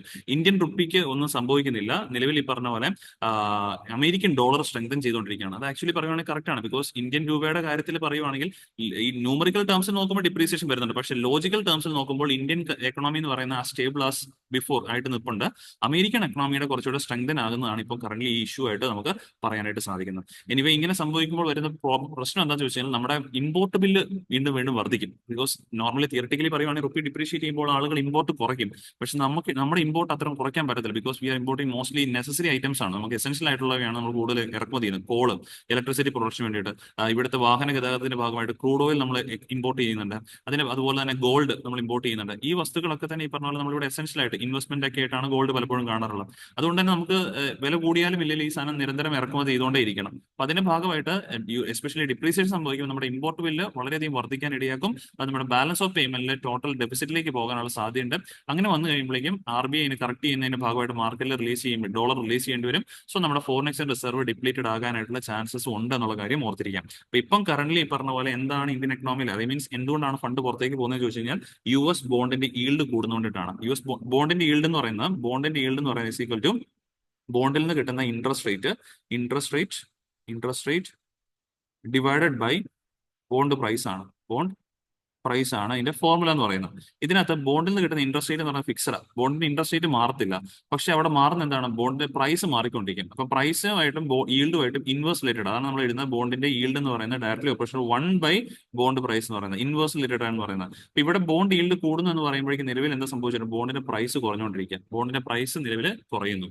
ബിക്കോസ് മാർക്കറ്റിൽ മറ്റ് പല സെക്യൂരിറ്റീസിന് ഈ പറഞ്ഞ കൂടുതൽ പലിശ കിട്ടുന്നുണ്ട്. ലൈക്ക് അവിടെ എസ്പെഷ്യലി ഈ പറഞ്ഞ പോലെ അമേരിക്കയിൽ ഈ പറഞ്ഞ പോലെ ഫെഡറൽ റിസർവ് റേറ്റുകളൊക്കെ ഇൻക്രീസ് ചെയ്തു. ഫെഡറൽ റിസർവ് റേറ്റ് ഇൻക്രീസ് ചെയ്തപ്പോൾ ഓൾറെഡി മാർക്കറ്റിലുള്ള ബോണ്ടിന്റെ ഈ പറഞ്ഞ പോലെ മൂല്യം കുറഞ്ഞു, അതായത് ബോണ്ടിന്റെ പ്രൈസ് കുറഞ്ഞു. ആ പ്രൈസ് കുറഞ്ഞതിന്റെ ഭാഗമായിട്ട് ഈ പറഞ്ഞ പോലെ ബോണ്ടിൽ നിന്നുള്ള ഈൽഡ് വർദ്ധിച്ചുകൊണ്ടിരിക്കുകയാണ്. സോ ആ ബോണ്ടിന്റെ ഈൽഡ് വർദ്ധിക്കുന്ന ഓൾറെഡി ഈ പറഞ്ഞ പോലെ സെക്യൂരിറ്റീസിലേക്ക് ഇൻവെസ്റ്റ് ചെയ്യാനായിട്ട് ആൾക്കാരെ പ്രേരിപ്പിക്കുന്നുണ്ട്. സോ അതിന്റെ ഭാഗമായിട്ടാണ് ആളുകൾ ഈ പറഞ്ഞ പോലെ ഫണ്ടായിട്ട് പുറത്തേക്ക് US പോകുന്നുള്ള കാര്യം കൃത്യമായിട്ട് ഓർത്തിരിക്കും. ഇത്രയാണ് നമുക്ക് പറയാനായിട്ട് സാധിക്കുന്നത് ഈ ഒരു ആർട്ടിക്കിളിന് എക്സാം വ്യൂ പോയിന്റിൽ പറയേണ്ട കാര്യങ്ങൾ. അടുത്തൊരു ആർട്ടിക്കിൾ ആണ് for aggregators register on e-Shram portal for gig workers എന്നുള്ളതാണ് ആർട്ടിക്കിൾ ഹെഡ്ലൈൻ ആയിട്ട് മാറിയിരിക്കുന്നത്. ഇവിടെ നമ്മൾ മെയിൻലി പഠിക്കാനുള്ളത് എന്താണ് ഇ-ശ്രം പോർട്ടൽ അതുപോലെ ജിഗ് വർക്കേഴ്സ്. ജിഗ് വർക്കേഴ്സ് എന്ന് പറഞ്ഞു കഴിഞ്ഞാൽ പ്ലാറ്റ്ഫോം ബേസ്ഡ് വർക്കേഴ്സ് എന്നാണ് പറയപ്പെടാറുള്ളത്. രണ്ടായിട്ട് പറയാം. ജിഗ് വർക്കേഴ്സ് എന്ന് പറയുന്നത് ഈ പറഞ്ഞ പോലെ രണ്ട് രീതിയിൽ പറയാം. പ്ലാറ്റ്ഫോം ബേസ്ഡ് വർക്കേഴ്സും പ്ലാറ്റ്ഫോം ബേസ്ഡ് വർക്കേഴ്സും പിന്നെ ഈ പറഞ്ഞ പോലെ നോൺ പ്ലാറ്റ്ഫോം ബേസ്ഡ് വർക്കേഴ്സും ഉണ്ട്. പ്ലാറ്റ്ഫോം ബേസ്ഡ് വർക്കേഴ്സ് ഉണ്ട്. പ്ലാറ്റ്ഫോം ബേസ്ഡ് വർക്കേഴ്സ് എന്ന് പറഞ്ഞു കഴിഞ്ഞാൽ ഇവർ ഏതെങ്കിലും ഒരു പർട്ടിക്കുലർ ആപ്ലിക്കേഷനെ അടിസ്ഥാനമാക്കിയായിരിക്കും വർക്ക് ചെയ്യുന്നത്. ഉദാഹരണം പറയുകയാണെങ്കിൽ സ്വിഗ്ഗി, സൊമാറ്റോ, ഊബർ പോലെയുള്ള ആപ്ലിക്കേഷൻസ് ഒക്കെ തന്നെ പ്ലാറ്റ്ഫോം ബേസ്ഡ് ആയിട്ട് വർക്ക് ചെയ്യുന്ന ജിഗ് വർക്കിംഗ് എക്കണോമിയാണ്. നോൺ പ്ലാറ്റ്ഫോം ബേസ്ഡ് വർക്ക് എന്ന് പറയുമ്പോൾ അത് ടെമ്പററി ആയിട്ടുള്ള നമ്മുടെ ജോലികൾ ഉദ്ദേശിക്കുന്നത്. അതായത് നമ്മൾ ഓഫീസിലൊക്കെ ടെമ്പററി ആയിട്ട് വർക്ക് ചെയ്യുമല്ലോ, അതിന് പറയുന്നത് ജസ്റ്റ് ആപ്ലിക്കേഷൻസ് ബേസിൽ ഒരു പർട്ടിക്കുലർ ഒരു കമ്പനിയുടെ ഓഫീസിൽ ടെമ്പററി താൽക്കാലികമായിട്ട് അല്ലെങ്കിൽ ഗവൺമെന്റ് കീഴിൽ തന്നെയാണ് താൽക്കാലികമായിട്ട് നമ്മൾ ഒരു പ്രൊജക്ട് കംപ്ലീഷന്റെ ഭാഗമായിട്ട് താൽക്കാലികം വർക്ക് ചെയ്യുവാണെങ്കിൽ we are a part of non platform based gig economy workers എന്ന് പറയേണ്ടതായിട്ട് വരും. പക്ഷേ ഇന്ത്യയിൽ കൂടുതൽ നമ്മൾ പറയുകയാണെങ്കിൽ ഇത്തരത്തിലുള്ള പ്ലാറ്റ്ഫോം ബേസ്ഡ് വർക്കുകൾ കൂടിക്കൊണ്ടിരിക്കുകയാണ്. ഇപ്പം കൂടുതലും നമ്മുടെ നാട്ടിലേക്ക് ഇറങ്ങി കഴിഞ്ഞാലും യൂബർ അല്ലെങ്കിൽ ഈ പറഞ്ഞ സ്വിഗ്ഗി, സൊമാറ്റോ ഇങ്ങനെയൊക്കെയുള്ള ആപ്ലിക്കേഷൻസിന്റെ പുറത്ത് വർക്ക് ചെയ്യുന്ന ആളുകൾ ഒരുപാട് നമുക്ക് കാണാൻ സാധിക്കും. ഇപ്പൊ ഇന്ത്യൻ എക്കണോമിയിൽ ശരിക്കും പറഞ്ഞാൽ ഇപ്പോൾ എംപ്ലോയ്മെന്റ് പബ്ലിക് സെക്ടർ എംപ്ലോയ്മെന്റുകളുടെ ജനറേഷൻ നമുക്കറിയാം കുറഞ്ഞുകൊണ്ടിരിക്കുകയാണ്. അതുകൊണ്ട് തന്നെ ആളുകൾ കൂടുതൽ ഏതിനെ പ്രിഫർ ചെയ്യുന്നു, ഇത്തരത്തിലുള്ള ജിഗ് എക്കണോമി വർക്കിലേക്ക് പ്രിഫർ ചെയ്തുകൊണ്ടിരിക്കുകയാണ്. പക്ഷേ ഇത്തരത്തിലുള്ള ജിഗ് എക്കണോമി വർക്ക്സിന്റെ ഒരു ചെറിയ പ്രശ്നം എന്താണെന്ന് ചോദിച്ചു കഴിഞ്ഞാൽ ഇവർ അൺകൗണ്ടബിൾ ആണ്. അൺകൗണ്ടബിൾ എന്ന് പറഞ്ഞു കഴിഞ്ഞാൽ ഇവരുടെ എക്സാക്ട് കണക്കുകൾ ഗവൺമെന്റ് കയ്യിലില്ല. ഇത്ര ആളുകൾ ഇത്തരത്തിൽ ജിഗ് എക്കണോമിയിൽ വർക്ക് ചെയ്യുന്നുണ്ട്. അതുകൊണ്ട് തന്നെ ഈ പറഞ്ഞ അവർക്ക് എന്തെങ്കിലും സോഷ്യൽ സെക്യൂരിറ്റി ബെനിഫിറ്റുകൾ ഓഫർ ചെയ്യാനായിട്ട് ഗവൺമെന്റിന് സാധിക്കത്തില്ല. ഐ മീൻ എന്തെങ്കിലും ഈ പറഞ്ഞ ഇവരുടെ പ്രശ്നം എന്ന് പറഞ്ഞു കഴിഞ്ഞാൽ ടെമ്പററി ആയതുകൊണ്ട് തന്നെ നാളെ ജോലി ഉണ്ടാവും നമുക്ക് പറയാൻ പറ്റത്തില്ല. നാളെയും വർക്ക് ഉണ്ടെങ്കിൽ മാത്രമേ നമുക്ക് പറയാൻ പറ്റുള്ളൂ. അല്ലാതെ ഒരു എന്താ പറയുക ഒരു പബ്ലിക് സെക്ടർ എന്റർപ്രൈസിൽ ഒരു പറഞ്ഞ പോലെ ഫോർമൽ എംപ്ലോയ്മെന്റ് നമുക്ക് പറയാൻ പറ്റത്തില്ല. മീൻസ് നമ്മളെ എപ്പം വേണമെങ്കിലും പിരിച്ചുവിടാനുള്ള ചാൻസസ് ഉണ്ട്. അപ്പൊ അതുകൊണ്ട് തന്നെ ഇവർക്ക് ഒരു സോഷ്യൽ സെക്യൂരിറ്റി ബെനിഫിറ്റ്സ് ESIയോ അല്ലെങ്കിൽ മറ്റ് പെൻഷൻ ആനുകൂല്യങ്ങളോ ഒന്നും തന്നെ ഇങ്ങനെയുള്ള ആളുകൾക്ക് ഉണ്ടാവില്ല. അപ്പൊ ഇവർക്ക് എന്തെങ്കിലും കൈൻഡ് ഓഫ് ആനുകൂല്യങ്ങൾ എന്തെങ്കിലും ഒരു സോഷ്യൽ സെക്യൂരിറ്റി ബെനിഫിറ്റുകൾ ഗവൺമെന്റ് ഓഫർ ചെയ്യണമെങ്കിൽ എത്ര ആളുകൾ ഈ മേഖലയിൽ വർക്ക് ചെയ്യുന്നുണ്ടെന്ന് അറിയണം. എന്നാലേ നമുക്ക് കൃത്യമായിട്ടും ഫണ്ടും കാര്യങ്ങളൊക്കെ അലോക്കേറ്റ് ചെയ്യാൻ പറ്റുള്ളൂ. അതിന്റെ ഭാഗമായിട്ട് ഗവൺമെന്റ് ലോഞ്ച് ചെയ്തതാണ് ഇ-ശ്രം എന്ന് പറയുന്ന പോർട്ടൽ. സോ ഇ-ശ്രം പോർട്ടൽ എന്ന് പറയുന്നത് ministry of labour and employment 2021 launch ചെയ്ത ഒരു പ്രോഗ്രാം ഒരു പോർട്ടലാണ് ഇ-ശ്രം പോർട്ടൽ എന്ന് പറയുന്നത്. So flagship initiative of government of India to support and empower unorganised workers. Unorganised workers ആണ് നമ്മൾ ഈ ജിഗ് എക്കണോമി വർക്കേഴ്സ് എന്ന് ബേസിക്കലി സൂചിപ്പിക്കുന്നത്. So the portal is design to create comprehensive national database of unorganised workers. Unorganised വർക്കേഴ്സിന്റെ ഒരു national database create ചെയ്യുക എന്നുള്ളതാണ് ഈ പോർട്ടൽ കൊണ്ട് പ്രധാനമായിട്ട് ഉദ്ദേശിക്കുന്നത്. പണ്ട് കാലങ്ങളിൽ അതായത് ഈ ലോഞ്ച് ചെയ്ത സമയത്ത് ഒരുപാട് ബുദ്ധിമുട്ടുണ്ടായിരുന്നു ഈ പോർട്ടൽ ഉപയോഗിക്കാനായിട്ട്. ബിക്കോസ് ഇത് 4 ഭാഷകളിലെ നമുക്ക് ഇതിനകത്ത് പേരൊക്കെ രജിസ്റ്റർ ചെയ്യാൻ പറ്റുള്ളായിരുന്നു. ഇംഗ്ലീഷ്, ഹിന്ദി, കന്നഡ, മറാത്തി. ഈ 4 ഭാഷകൾ എല്ലാവർക്കും അറിയണം നിർബന്ധമൊന്നുമില്ല. അപ്പൊ എസ്പെഷ്യലി ഇപ്പോൾ പ്രായമായ ആൾക്കാരാണെങ്കിൽ വിദ്യാഭ്യാസ ലിറ്ററസി റേറ്റ് കുറവാണെങ്കിൽ ഇംഗ്ലീഷ് ഇപ്പം വളരെ ബുദ്ധിമുട്ടൊക്കെ ആയിരിക്കും. അതുകൊണ്ടിട്ടാണ് നമ്മുടെ ministry of electronics and IT ഒരു പ്രോജക്റ്റായ ഭാഷിനി പ്രോജക്റ്റിൽ ഉൾപ്പെടുത്തി ഇപ്പം നിലവിൽ ഇ-ശ്രം പോർട്ടൽ 22 ലാംഗ്വേജസിൽ നമുക്ക് രജിസ്റ്റർ ചെയ്യാൻ സാധിക്കും. മലയാളമൊക്കെ ഉണ്ട് അതിനകത്ത്. 22 ലാംഗ്വേജസിൽ നമുക്ക് അതിനകത്ത് രജിസ്റ്റർ ചെയ്യാനായിട്ട് സാധിക്കും. അതുകൊണ്ട് തന്നെയാണ് ഇപ്പോൾ ഇ-ശ്രം പോർട്ടൽ പോപ്പുലാരിറ്റി വർദ്ധിച്ചു വരുന്നുണ്ട്. ഗവൺമെന്റ് ആണെങ്കിൽ ഒരുപാട് കളക്ഷൻ ഡേറ്റ അതിൽ നിന്ന് കിട്ടുന്നുണ്ടെന്നുള്ള കാര്യം നോക്കുക. ഇതിന്റെ ഇ-ശ്രം പോർട്ടൽ ഒബ്ജക്റ്റീവ്സ് നമ്മൾ നേരത്തെ പറഞ്ഞ പോലെ to create centralise database of unorganised workers ആണ്. Then enhance access to social security schemes. അതായത് ഇത്തരത്തിലുള്ള അൺഓർഗനൈസ്ഡ് സെക്ടേഴ്സിന് വർക്ക് ചെയ്യുന്ന ആളുകൾക്ക് അവർക്ക് അവൈലബിൾ ആയിട്ടുള്ള സ്കീമുകളെ കുറിച്ചിട്ട് അവർക്ക് ഇൻഫർമേഷൻസ് പ്രൊവൈഡ് ചെയ്ത് കൊടുക്കുക. അതും ഈ ഒരു ഡാറ്റാബേസിന്റെ ഉദ്ദേശമാണ്, ഈ ഒരു പോർട്ടൽ ഉദ്ദേശമാണ്. അതുവഴി പറഞ്ഞ പോലെ ലേബർ മാർക്കറ്റ് കുറച്ചുകൂടെ റിസൈലൻസ് ആക്കി മാറ്റുക, സ്ട്രെങ്തൻ ചെയ്യുക എന്നുള്ളതാണ് പ്രധാനപ്പെട്ട ഉദ്ദേശം. അതുപോലെ തന്നെ സ്കിൽ ഡെവലപ്മെന്റ് ഓപ്പർച്യൂണിറ്റീസിനെ കുറിച്ചും ജോബ് സ്കില്ലുകളെ കുറിച്ചൊക്കെ തന്നെ ധാരണ ഉണ്ടാക്കി കൊടുക്കുക, ഇത്തരത്തിലുള്ള വർക്കേഴ്സ് ഉണ്ടാക്കി കൊടുക്കുക. പിന്നെ ഇവർക്ക് എന്തെങ്കിലും സോഷ്യൽ സെക്യൂരിറ്റി ബെനിഫിറ്റ്സ് ലൈക്ക് എന്തെങ്കിലും DBT ഡയറക്ട് ബെനിഫിറ്റ് ട്രാൻസ്ഫർ സ്കീമുകൾ, എന്തെങ്കിലും പെൻഷനോ അങ്ങനെ എന്തെങ്കിലും കാര്യങ്ങൾ ഗവൺമെന്റ് ആലോചിക്കുന്നുണ്ടെങ്കിൽ ഇതെല്ലാം കൊടുക്കുന്ന ഡയറക്ട് ബെനിഫിറ്റ് ട്രാൻസ്ഫറിലൂടെ ആയിരിക്കും. അപ്പൊ അങ്ങനെ വരുമ്പോഴേക്കും ഇത്തരത്തിലുള്ള ആളുകളുടെ ഇടയിൽ ഫിനാൻഷ്യൽ ഇൻക്ലൂഷൻ വളർത്താനായിട്ടും ഇത് സഹായിക്കും എന്നുള്ള കാര്യം കൂടി കൃത്യമായിട്ട് ഓർത്ത് വെച്ചേക്കാം. സോ ഇതൊക്കെയാണ് അതിന്റെ ഇ-ശ്രം പോർട്ടലിലെ ഒബ്ജക്റ്റീവ്സ് ആയിട്ട് നമുക്ക് പറയാനായിട്ടുള്ളത്. പിന്നെ ഇതിന്റെ ബേസിക് ഫീച്ചേഴ്സ് എന്ന് പറഞ്ഞു കഴിഞ്ഞാൽ ഇവിടെ രജിസ്റ്റർ ചെയ്യുന്ന ഈ പോർട്ടൽ രജിസ്റ്റർ ചെയ്യുന്ന എല്ലാ ആളുകൾക്കും ഈ പറഞ്ഞ പോലെ എസ്പെഷ്യലി അൺഓർഗനൈസ്ഡ് മേഖല ആൾക്കാരാണ് രജിസ്റ്റർ ചെയ്യുന്നത്. അവർക്ക് യൂണിവേഴ്സൽ അക്കൗണ്ട് നമ്പർ പ്രൊവൈഡ് ചെയ്യും. ഈ യൂണിവേഴ്സൽ അക്കൗണ്ട് നമ്പർ എന്ന് പറഞ്ഞാൽ it is linked to their Aadhaar. അതുപോലെ enabling seamless across the benefits ആയിരിക്കും. ആധാറുമായിട്ട് ലിങ്ക് ചെയ്തായിരിക്കും ഇവർക്ക് ഈ ഒരു അക്കൗണ്ട് നമ്പർ കൊടുക്കുന്നത്. Universal account number is link to their Aadhaar എന്നുള്ള കാര്യം ഓർക്കാം. അപ്പം ഡ്യൂപ്ലിക്കേഷൻ നമുക്ക് അവിടെ ഒഴിവാക്കാൻ സാധിക്കും. പിന്നെ സിംഗിൾ രജിസ്ട്രേഷൻ പ്രോസസ് ആണ്. ഒറ്റ തവണ രജിസ്ട്രേഷൻ ചെയ്താൽ മതി. ബാക്കി പറഞ്ഞ പോലെ അല്ലാതെ മൾട്ടിപ്പിൾ ടൈംസും ചെയ്യേണ്ട കാര്യമില്ല. രജിസ്ട്രേഷൻ ആധാറും ബാങ്ക് അക്കൗണ്ടുമായിട്ട് ചേർത്ത് ഒറ്റ തവണ രജിസ്റ്റർ ചെയ്ത് കഴിഞ്ഞാൽ അവർക്ക് അത്ര സിംപ്ലിഫൈഡ് ആണ് ഇതിന്റെ രജിസ്ട്രേഷൻ പ്രോസസ് എന്നുള്ള കാര്യം ഓർക്കാം. പിന്നെ മൾട്ടി ലിംഗ്വൽ സപ്പോർട്ട് ഉണ്ട്, വിച്ച് മീൻസ് മൾട്ടിപ്പിൾ ലാംഗ്വേജ് നമുക്ക് ഈ പോർട്ടൽ ഉപയോഗിക്കാൻ സാധിക്കും. പണ്ട് നേരത്തെ 4 ലാംഗ്വേജ് ഉണ്ടായിരുന്നു, ഇപ്പൊ അങ്ങനെയല്ല, ഇപ്പൊ 22 ലാംഗ്വേജസ് നമുക്ക് ഈ ഒരു പോർട്ടൽ ഉപയോഗിക്കാൻ പറ്റും എന്നുള്ള കാര്യമാണ് ഇതിന്റെ അഡ്വാൻറ്റേജ് ആയിട്ടും പറയാനായിട്ടുള്ളത്. സോ ദാറ്റ്സ് ഉള്ളത്രയാണ് ആ ആർട്ടിക്കിൾ നമുക്ക് പഠിക്കാനായിട്ടുണ്ടായിരുന്നു. ദെൻ ലാസ്റ്റ് ആർട്ടിക്കിൾ ആണ്. ലാസ്റ്റ് ഞാൻ 2 ആർട്ടിക്കിൾസ് ക്ലബ് ചെയ്തിട്ടാണ്. ഇത് ബിസിനസ് ലൈനിൽ വന്ന ആർട്ടിക്കിൾ ആണ്. Over 2 crore tax payers will benefit due to change in rates എന്നുള്ളതാണ് ആർട്ടിക്കിൾ വന്നിരിക്കുന്നത്. അതുപോലെ തന്നെ ഇത് ഹിന്ദു ന്യൂസ് പേപ്പർ എഡിറ്റോറിയൽ പേജിലെ ആർട്ടിക്കിൾ ആണ്. Beyond tax cuts A closer read of the union budget എന്നുള്ളതാണ് വന്നിരിക്കുന്നത്. അപ്പോൾ അത് ഞാൻ ഈ ഒരു ആർട്ടിക്കിൾ ഒന്ന് പറയാം, എന്നിട്ട് നമുക്ക് ആ ഒരു സെക്കൻഡ് ആർട്ടിക്കിലേക്ക് മൂവ് ചെയ്യാം. അപ്പോൾ നമുക്ക് കുറച്ചുകൂടെ ക്ലാരിഫൈഡ് ആകും. ഈ ഫസ്റ്റ് ആർട്ടിക്കിൾ പ്രകാരം ഉദ്ദേശിക്കുന്നത് നമ്മുടെ ആ ഒരു ഇൻകം ടാക്സിന്റെ റേറ്റ് കട്ടാണ്. റേറ്റ് കട്ട് എന്ന് പറയുമ്പോഴേക്കും നിലവിലെ പുതിയ റേറ്റ് എന്ന് പറഞ്ഞു കഴിഞ്ഞാൽ ഇതാണ്, ഞാൻ ഇവിടെ സൈഡിൽ എഴുതി കാണിച്ചാൽ 0 to 4 lakhs വരെ ആനുവലി ഏൺ ചെയ്യുന്ന ആൾക്കാർക്ക് നില്ലാണ്, അവർക്ക് ഒരു ഈ പറഞ്ഞ പോലെ ടാക്സും പേ ചെയ്യേണ്ട. ഇനി 4 to 8 lakhs ആണ് നമ്മുടെ ഇൻകം, ആനുവൽ ഇൻകം എങ്കിൽ we have to pay 5% of our income to income tax. ഇനി 8 മുതൽ 12 ലക്ഷം രൂപ വരെയാണെങ്കിൽ we have to pay 10% of our income. Then ഈ പറഞ്ഞ പോലെ 12 മുതൽ 16 ലക്ഷം രൂപ വരെയാണെങ്കിൽ വരുമാനത്തിന്റെ 15%. ഓക്കെ. ഇനി 16 മുതൽ 20 ലക്ഷം രൂപയാണ് ആനുവൽ ഏൺ ചെയ്യുന്നതെങ്കിൽ ഇൻകത്തിന്റെ 20%. 20 മുതൽ 24 ലക്ഷമാണ് ഏൺ ചെയ്യുന്നതെങ്കിൽ ഇൻകത്തിന്റെ 25%. ആൻഡ് 25 ആൻഡ് എബോവ് ആണ് നമ്മൾ ഏൺ ചെയ്യുന്നെങ്കിൽ ആനുവലെങ്കിൽ we have to pay 30% of our income tax. ഇതില് 0 മുതൽ 4 ലക്ഷം രൂപ വരെ ആനുവലി ഏൺ ചെയ്യുന്ന ആൾക്കാർ, 4 ലക്ഷം രൂപ വരെ ആനുവലി ഏൺ ചെയ്യുന്ന ആൾക്കാർക്ക് ഇൻകം ടാക്സ് അടയ്ക്കുക വേണ്ട. 4 ലക്ഷത്തിന് മുകളിലേക്കുള്ള ആൾക്കാർക്ക് ഇൻകം ടാക്സ് അടയ്ക്കണം. അതിൽ ഇപ്പം 12 ലക്ഷം രൂപ വരെയുള്ള ആൾക്കാർ ഇൻകം ടാക്സ് അടയ്ക്കേണ്ട എന്ന് പറയുന്നതിന് ലോജിക്ക് എന്താണെന്ന് ചോദിച്ചു കഴിഞ്ഞാൽ, if our income is between 4 to 12 lakhs, നമ്മൾ എന്ത് ചെയ്യണം, മാസം ഇപ്പം TDS ഒക്കെ ആയിട്ട് നമ്മുടെ അക്കൗണ്ടിൽ നിന്ന് പിടിക്കുമല്ലോ, സാലറിയിൽ നിന്ന് പിടിക്കും. ആ പിടിക്കുന്ന എമൗണ്ട് നമ്മൾ ഫൈനലി ഇപ്പം മെയ് മാസം അല്ലെങ്കിൽ ജൂൺ മാസം ഒക്കെ നമ്മൾ ഇൻകം ടാക്സ് ഫയൽ ചെയ്യുന്നതിന്റെ സമയമാവും. ആ സമയത്ത് നമ്മുടെ ഇൻകം ടാക്സ് നമ്മൾ ഫയൽ ചെയ്ത് കഴിയുമ്പോൾ ഗവൺമെന്റ് വെരിഫൈ ചെയ്യും നമുക്ക് എത്രയാണ് ഇൻകം കിട്ടിയത്, ആനുവലി ഇൻകം കിട്ടിയത്, ഇസ് ഇറ്റ് ബിലോ 12 lakhs എന്ന് വെരിഫൈ ചെയ്ത് കണ്ടെത്തി കഴിഞ്ഞു കഴിഞ്ഞാൽ 12 ലക്ഷം രൂപയ്ക്ക് താഴെയാണ് നമുക്ക് കിട്ടിയുള്ളത് കണ്ടെത്തി കഴിഞ്ഞാൽ ഗവൺമെന്റ് TDSന്റെ രൂപത്തിലൊക്കെ തന്നെ മാസം നമ്മുടെ അക്കൗണ്ടിൽ നിന്ന് പിടിച്ച എമൗണ്ട് കംപ്ലീറ്റ്ലി നമുക്ക് റീഫണ്ട് ചെയ്ത് കിട്ടും. ഇതിനെയാണ് ഇൻകം ടാക്സ് റിബേറ്റബിൾ എന്ന് ബേസിക്കലി പറയുന്നത്. ഇപ്പം 12 ലക്ഷം രൂപ, ഇപ്പം ഇൻഎഫക്റ്റ് പറയുമ്പോൾ 12 ലക്ഷം രൂപ വരെ 0 to 12 ലക്ഷം രൂപ വരെ ആനുവലി ഏൺ ചെയ്ത ആൾക്കാർക്ക് ഇനി മുതൽ ടാക്സ് അടയ്ക്കേണ്ട. ടാക്സ് അടയ്ക്കേണ്ട എന്ന് പറയുന്നതാണ് 12 ലക്ഷം താഴെയാണെങ്കിൽ ടാക്സ് നമ്മൾ അടച്ചിട്ടുണ്ടാവും, പക്ഷെ നമുക്ക് ഫൈനലി അത് നമുക്ക് ഗവൺമെന്റ് റിബേറ്റ് ചെയ്ത് നൽകും എന്നുള്ളതാണ് ഇതിന്റെ ലോജിക്കായിട്ട് പറയാനായിട്ട് സാധിക്കുന്നത്. അപ്പൊ ഇവിടെ പണ്ട് ഇത് പുതിയതായിട്ട് പറഞ്ഞേക്കുന്നത് ഇപ്പൊ നാളെ തൊട്ടിട്ട് അടുത്ത മാസം തൊട്ടല്ല, April 1 തൊട്ട് തുടങ്ങുന്ന അടുത്ത ഫിനാൻഷ്യലിന്റെ കാര്യം പറയുന്നത്. ഇപ്പൊ നമ്മൾ നിലവിൽ ഈ ഫിനാൻഷ്യലിൽ ഇൻകം ടാക്സ് അടയ്ക്കുമ്പോൾ കഴിഞ്ഞ വർഷത്തെ ആ ഒരു രീതി തന്നെ വെച്ചിട്ട് വേണം അടയ്ക്കേണ്ടത്. അതിനകത്ത് 7 ലക്ഷം രൂപ വരെയാണ് നമുക്ക് ഇൻകം എങ്കിൽ നമുക്ക് ഇൻകം ടാക്സ് അടയ്ക്കേണ്ട കാര്യമില്ല. 7 ലക്ഷം രൂപ വരെയുണ്ട് നമുക്ക് ഇൻകം എങ്കിൽ വരെ ഉള്ളൂ നമ്മുടെ ഇൻകം എങ്കിൽ, ഞാൻ നേരത്തെ പറഞ്ഞ പോലെ ഗവൺമെന്റ് ടാക്സ് പിടിച്ചിട്ടുണ്ടെങ്കിൽ അത് ഫയൽ ചെയ്യുന്ന സമയത്ത് കംപ്ലീറ്റ്ലി റീഇംബേഴ്സ് ചെയ്ത് കിട്ടും എന്നുള്ള കാര്യം ഓർത്തിരിക്കുക. ഇപ്പം പ്രഖ്യാപിച്ചിരിക്കുന്ന ഈ റേറ്റ് എന്ന് പറയുന്നത്, ഈ ടാക്സ് ലാബുകൾ എന്ന് പറയുന്ന അടുത്ത ഫിനാൻഷ്യലിലേക്കുള്ള സ്റ്റാർട്ടിംഗ് ഫ്രം April 1, 2025 തൊട്ടിട്ട് മാർച്ച് 2026 മാർച്ച് 31 വരെയുള്ള ഫിനാൻഷ്യൽ ഇയറിലേക്കുള്ള ഇൻകം ടാക്സ് ആണ് ഈ രീതിയിൽ പ്രഖ്യാപിക്കാനായിട്ട് പോയിരിക്കുന്നത്. അപ്പൊ ഇത് ശരിക്കും പറഞ്ഞാൽ ബഡ്ജറ്റിൽ പറഞ്ഞൊരു കാര്യം എന്ന് പറഞ്ഞാൽ ഇത് വളരെ പോപ്പുലറിസ്റ്റിക് ആയിട്ടുള്ള ഒരു മാറ്റമാണ്. ഒരുപാട് മിഡിൽ ഇൻകം ആളുകൾക്ക് ഇതിന്റെ ബെനിഫിറ്റ് കിട്ടും എന്നുള്ള കാര്യം പറഞ്ഞിട്ടുണ്ട്. അപ്പൊ എസ്പെഷ്യലി നമ്മൾ നോക്കുമ്പോൾ ഇപ്പൊ യഥാർത്ഥത്തിൽ ഇപ്പം ബെനിഫിറ്റ് കിട്ടിയിരിക്കുന്ന ആർക്കാന്ന് ചോദിച്ചു കഴിഞ്ഞാൽ അപ് ടു 7 lakhs വരെയുള്ള ആൾക്കാർക്ക് ഇതിനു മുമ്പും കിട്ടുമായിരുന്നു. അപ്പൊ ഇപ്പോഴത്തെ പുതിയ നീക്കത്തിലൂടെ 7 to 12, 7 മുതൽ 12 ലക്ഷം രൂപ വരെ, അതായത് 5 ലക്ഷം രൂപയുടെ ഒരു അഡീഷണൽ 7 മുതൽ 12 ലക്ഷം രൂപ വരെ ഒരു വർഷം ഏൺ ചെയ്യുന്ന ആളുകൾക്കാണ് യഥാർത്ഥത്തിൽ ഇതിന്റെ ബെനിഫിറ്റ് ഇപ്പോൾ കിട്ടിയിരിക്കുന്നത്. യഥാർത്ഥം ഞാൻ ഉദ്ദേശിക്കുന്ന 7 ലക്ഷം രൂപ വരെയുള്ളവർക്ക് കഴിഞ്ഞ വർഷം കൊടുക്കേണ്ട കാര്യം ഉണ്ടായിരുന്നില്ല.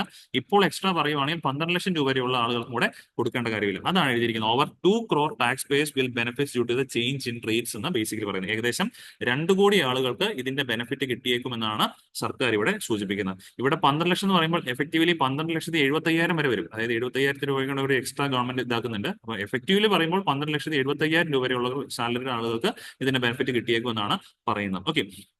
ഇത് തീർച്ചയായിട്ടും ഓർത്തിരിക്കാം. പക്ഷെ ഇത് ആരെയാണ് യഥാർത്ഥ ബെനിഫിറ്റ് എന്ന് ചോദിച്ചാൽ ഒരു അപ്പർ മിഡിൽ ക്ലാസ് ആളുകളെയാണ്. അപ്പർ മിഡിൽ ക്ലാസ് ഒരു 7 lakhs to 12 lakhs ആനുവലി നിങ്ങൾ ഓർത്ത് നോക്കിയാൽ മാസം വരുമാനമായിട്ട് കൺവേർട്ട് ചെയ്ത് കഴിഞ്ഞാൽ അപ്രോക്സിമേറ്റ്ലി ഈ പറഞ്ഞ പോലെ ഒരു എന്താ പറയുക 12 lakhs എന്ന് പറയുമ്പോൾ അപ്രോക്സിമേറ്റ്ലി ഒരു മാസം 1 ലക്ഷം രൂപ കിട്ടുന്ന ആളാണ്. അപ്പൊ അതൊരു ഈ പറഞ്ഞ പോലെ ലോവർ മിഡിൽ ഇൻകം നമുക്ക് പറയാൻ പറ്റത്തില്ല, ഒരു അപ്പർ മിഡിൽ ക്ലാസ് ആളുകളെയാണ് കൂടുതലും ഇത് ടാർഗറ്റ് ചെയ്തിരിക്കുന്നത്. അത് എന്തുകൊണ്ടാണെന്ന് ചോദിച്ചു കഴിഞ്ഞാൽ ഇതിന്റെ പോയിന്റ് ഇരിക്കുന്നത് വേറെ ഒന്നുമല്ല. ലാസ്റ്റ് ക്ലാസ്സിൽ നമ്മൾ പഠിച്ചിട്ടുണ്ടായിരുന്നതാണ് ഇന്ത്യൻ എക്കണോമിയിൽ ശരിക്കും പറഞ്ഞാൽ ഇപ്പൊ ബാങ്കുകൾ വലിയൊരു ക്രൈസിസ് നേരിടുന്നുണ്ട്. ലൈക്ക് അവരുടെ സേവിങ്സ് കുറഞ്ഞുകൊണ്ടിരിക്കും, ബാങ്കിലേക്കുള്ള സേവിങ്സുകൾ. ബാങ്കിൽ ശരിക്കും സേവിങ്സ് ചെയ്യുന്ന കൂടുതൽ ഹൗസ് ഹോൾഡ്സ് ആണ്. അപ്പോൾ ഹൗസ് ഹോൾഡ്സ് യഥാർത്ഥം ഇപ്പോൾ സേവിങ്സ് കുറച്ചുകൊണ്ടിരിക്കുകയാണ്. വിച്ച് മീൻസ് അവരുടെ ഇൻകം കിട്ടുന്നതിനകത്ത് ഭൂരിഭാഗം ഇപ്പോൾ നാട്ടിൽ വിലക്കയറ്റവും കാര്യങ്ങളൊക്കെ ഉള്ള കാരണം കൺസംഷന്റെ ഭാഗമായിട്ട് ചെലവാക്കിക്കൊണ്ടിരിക്കുകയാണ്. ബാങ്കിലേക്കുള്ള സേവിങ്സ് കാരണം കുറയുന്നു. അപ്പോൾ ഇങ്ങനെ ഒരു നീക്കം നടത്തുമ്പോൾ ഏകദേശം 1 ലക്ഷം കോടി രൂപയുടെ വ്യത്യാസം വരുത്തുമെന്നാണ് പറയുന്നത്. അതായത് 7 തൊട്ട് 12 ലക്ഷം രൂപ വരെ ഏൺ ചെയ്യുന്ന ആളുകൾ ഇനി മുതൽ ടാക്സ് ഗവൺമെന്റിലേക്ക് ഇതാക്കണ്ട എന്ന് പറയുമ്പോൾ ഗവൺമെന്റ് ഫോർഗോൺ ചെയ്യാൻ പോകുന്നത് ഏകദേശം 1 ലക്ഷം കോടി രൂപയാണെന്നാണ് പറയുന്നത്. അപ്പോൾ ആ 1 ലക്ഷം കോടി രൂപ ഇവിടെയുള്ള ഹൗസ് ഹൗസ് ഹോൾഡുകളിലേക്കാണ് എത്തുന്നത്. അവർ ആ തുക സേവ് ചെയ്യാനായിട്ട് ശ്രമിക്കും.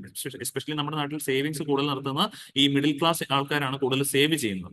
അപ്പൊ അവർ ആ സേവിങ്സിന്റെ ഭാഗമായിട്ട് ബാങ്കുകളിലേക്ക് ഈ പൈസ നിക്ഷേപിച്ചേക്കും എന്നാണ് ഗവൺമെന്റ് സൂചിപ്പിക്കുന്നത്. അല്ലെങ്കിൽ തന്നെ കൺസംഷന്റെ ഭാഗമായിട്ട് എന്തെങ്കിലും സാധനങ്ങൾ മേടിച്ചോട്ടെ. അപ്പൊ അങ്ങനെ സാധനം മേടിക്കുമ്പോഴാണ് നമ്മുടെ private final consumption expenditure PFC basically ഉയരും. PFC ഉയരുന്നത് ബേസിക്കലി പറഞ്ഞ എക്കണോമിയിൽ റിപ്പിൾ എഫക്ട് ഉണ്ടാക്കാം, പോസിറ്റീവ് ആയിട്ടുള്ള റിപ്പിൾ എഫക്ട് ഉണ്ടാക്കാം. ബിക്കോസ് മാർക്കറ്റിൽ ഡിമാൻഡ് കൂടുന്നു, സാധനങ്ങൾ കൂടുതൽ പ്രൊഡക്ഷൻ നടന്നു, അപ്പോൾ കമ്പനികൾ കൂടുതൽ പ്രൊഡക്ഷൻ ചെയ്യുന്ന ഭാഗമായിട്ട് കൂടുതൽ ആളുകൾക്ക് ജോലി കൊടുക്കുന്നു. അങ്ങനെയൊക്കെയുള്ള ഒരു പോസിറ്റീവ് ആയിട്ടുള്ള ഇമ്പാക്ട് എക്കണോമിയിൽ ഉണ്ടാക്കിയേക്കും എന്നുള്ളതാണ് ഗവൺമെന്റ് ഈ ഒരു വാർത്ത കൊണ്ട് സൂചിപ്പിക്കുന്നത്. അപ്പൊ ഇവിടെ നമ്മൾ അടുത്ത ഇത്രയും പറഞ്ഞ കാര്യങ്ങളൊന്ന് മനസ്സിൽ വെച്ചുകൊണ്ട് ഈ ഒരു ആർട്ടിക്കിലേക്ക് വരണം. ഇതൊരു കുറച്ചുകൂടെ ക്രിട്ടിസൈസിങ് ആയിട്ട് എഴുതിയിരിക്കുന്നതാണ്. ഹിന്ദു ന്യൂസ് പേപ്പറിൽ കുറച്ചുകൂടി ഒന്ന് ഒരു അനാലിസിസ് എന്ന് വേണമെങ്കിൽ പറയാൻ സാധിക്കും. അതായത് ഗവൺമെന്റ് ഈ വർഷത്തെ ബഡ്ജറ്റിൽ പറഞ്ഞൊരു കാര്യം, ഗവൺമെന്റ് ഈ പറഞ്ഞ ഒരു പ്രതീക്ഷ എന്ന് പറയുന്നത് ഈ വർഷം നമ്മൾ ഏകദേശം ടാക്സിൽ നിന്ന് മാത്രം കിട്ടുന്ന വരുമാനത്തിൽ 11.2% കൂടുതൽ കിട്ടിയേക്കും എന്നാണ് പറയുന്നത്. അതായത് കഴിഞ്ഞ വർഷം 100 രൂപയാണ് കിട്ടിയിട്ടുണ്ടായിരുന്നെങ്കിൽ ഈ വരാൻ പോകുന്ന ഇനി ഫിനാൻഷ്യൽ ഇയറിൽ അത് 111 രൂപ 20 പൈസ കിട്ടിയേക്കും. ഒരു 11 രൂപ 20 പൈസ എക്സ്ട്രാ ടാക്സ് എന്നുള്ള ടാക്സ് മീൻസ് ഡയറക്റ്റും ഇൻഡയറക്റ്റും എല്ലാം കൂടെ ചേർത്തിട്ട് അത്ര ഒരു വരുമാനം കൂടുതൽ ഉണ്ടാവും എന്ന് പറയുന്നുണ്ട്. അതിൽ തന്നെ ഈ പറഞ്ഞ പോലെ ടോട്ടൽ ഡയറക്ട് ടാക്സിന്റെ ഇൻകം ടാക്സ് എന്നുള്ള വരുമാനം സർക്കാർ പ്രതീക്ഷിക്കുന്ന 14.4% ഉയരുമെന്നാണ്. ഇവിടെയാണ് ഒരു പോയിന്റ് ഇരിക്കുന്നത്. അതായത് ഇനി മുതൽ 7 മുതൽ 12 ലക്ഷം രൂപ വരെ ഏൺ ചെയ്യുന്ന ആൾക്കാരുടെ കയ്യിൽ നമ്മൾ ടാക്സ് ഈടാക്കുന്നില്ല, പിടിച്ചിട്ടുണ്ടെങ്കിൽ അത് തിരികെ കൊടുക്കുകയും ചെയ്യും. അതായത് ഇനി മുതൽ നെറ്റ് എഫക്ട് ഗവൺമെന്റിലേക്ക് ടാക്സ് അടയ്ക്കാൻ പോകുന്ന ആര് മാത്രമായിരിക്കും? 12 ലക്ഷം രൂപയ്ക്ക് മുകളിൽ ഒരു വർഷം ഏൺ ചെയ്യുന്ന ആളുകളാണ് ഇനി മുതൽ ഗവൺമെന്റിലേക്ക് എഫക്റ്റീവ്ലി ടാക്സ് കൊടുക്കാൻ പോകുന്നത്. ഇവരെ മാത്രം ഉപയോഗിച്ചുകൊണ്ട്, അപ്പൊ അത് ചെയ്യുമ്പോൾ ഞാൻ നേരത്തെ പറഞ്ഞിരുന്നു ഗവൺമെന്റ് ഇത്ര നാളും കിട്ടിയതെന്നും ഒരു 1 lakh crore rupees ഇനി ഫോർഗോണും കൂടെ ചെയ്യാൻ പോവുകയാണ്. 7 മുതൽ 12 ലക്ഷം രൂപ ആൾക്കാർ അടയ്ക്കുന്നില്ല. അപ്പോൾ ഇങ്ങനെ ഒരു സിറ്റുവേഷനിൽ എങ്ങനെ ഗവൺമെന്റ് ഡയറക്ട് ടാക്സ് എന്നുള്ള വരുമാനം 14% വർദ്ധിപ്പിക്കും എന്നുള്ളതാണ് ഇവിടെ ഒരു ചോദ്യചിഹ്നമായിട്ട് മാറിയിരിക്കുന്നത്. അപ്പൊ ഇത് ഒരുപക്ഷെ ഗവൺമെന്റ് ഒരു പോപ്പുലിസ്റ്റിക് എന്തെങ്കിലും ഒരു പർട്ടിക്കുലർ കാര്യം ഇത് ലോങ് റണ്ണിലേക്ക് നടപ്പാകുമോ എന്നുള്ളതാണ് ഈ ഒരു ആർട്ടിക്കിളിൽ ഈ ഒരു ഓഥർ സൂചിപ്പിച്ചിരിക്കുന്നത്. ബിക്കോസ് അല്ല എങ്കിൽ ചിലപ്പോൾ ഈ 1 ഇയറിനിടയിൽ തന്നെ അല്ലെങ്കിൽ 1 ഇയറിന് കഴിയുമ്പോൾ അടുത്ത ബഡ്ജറ്റിൽ ഗവൺമെന്റ് ഇത് റിവൈസ് ചെയ്തേക്കും എന്നുള്ളതാണ് പറയുന്നത്. കാരണം ഇവിടെ ഗവൺമെന്റ് പറയുന്ന മൾട്ടിപ്പിൾ കാര്യങ്ങൾ ചേർത്ത് വെച്ച് നോക്കുമ്പോഴാണ് ഈ ഒരു പ്രശ്നം വരുന്നത്. ടാക്സിനുള്ള വരുമാനം 11.2%. അത് മേ ബി ചിലപ്പം അടുത്ത ദിവസങ്ങളായിട്ട് GST വ്യത്യാസം വരുത്തുമായിരിക്കും. ബിക്കോസ് ഇവിടെ വരുന്നതിനകത്ത് GSTക്കാണ് കൂടുതൽ ആൾക്കാർ പേ ചെയ്യുന്ന ടാക്സ്. ആ GST എന്തെങ്കിലും വ്യത്യാസം വരുത്തുവാണെങ്കിൽ മേ ബി അതൊരു പോസിബിൾ ആണ്. ടോട്ടൽ ടാക്സിൽ ഗവൺമെന്റ് 11.2% വളർച്ച ചിലപ്പോൾ കൈവരിച്ചേക്കാം. ഡയറക്ട് ടാക്സിനകത്ത് ടോട്ടൽ ഡയറക്ട് ടാക്സിനകത്ത് എങ്ങനെ ഈ പറഞ്ഞ പോലെ ഇൻകം ടാക്സിനകത്ത് 14.4% വർധനവ് എങ്ങനെ ഗവൺമെന്റ് കൊണ്ടുവരും എന്നുള്ളതാണ് അവിടെ ഒരു ചോദ്യചിഹ്നമായിട്ട് നിൽക്കുന്നത്. അത് മാത്രമല്ല അടുത്ത വർഷത്തേക്കുള്ള ഗവൺമെന്റ് ഫിസ്ക്കൽ കൺസോളിഡേഷൻ ബോറോയിങ്സ് ആണെങ്കിൽ 4.4% ഓഫ് GDP ലിമിറ്റ് ചെയ്ത് നിർത്തിയിരിക്കുമെന്ന് ഗവൺമെന്റ് പറയുന്നുണ്ട്. അപ്പൊ ഇവിടെ ഒന്നെങ്കിൽ നടക്കാൻ പോകുന്നത് ഈ direct tax total income tax പ്രതീക്ഷയ്ക്ക് ഇത്രയും കിട്ടിയില്ലെങ്കിൽ ഗവൺമെന്റ് ബോറോയിങ്സ് കൂടും. അപ്പൊ ബോറോയിങ്സ് കൂടുമ്പോൾ അത് ഒബ്വിയസ്ലി അത് വരാനുള്ള ചാൻസസ് ഉണ്ട്. ബോറോയിങ്സ് ഒരുപക്ഷെ കൂടാനുള്ള ചാൻസ് വളരെ വളരെ കൂടുതലാണ്. അപ്പൊ ബോറോയിങ്സ് കൂടിക്കഴിഞ്ഞാൽ മാർക്കറ്റിൽ എന്തായിരിക്കും ഉണ്ടാകാൻ പോകുന്നത്? ഉള്ള പൈസ മുഴുവൻ ഗവൺമെന്റ് ബോറോ ചെയ്തെടുക്കും.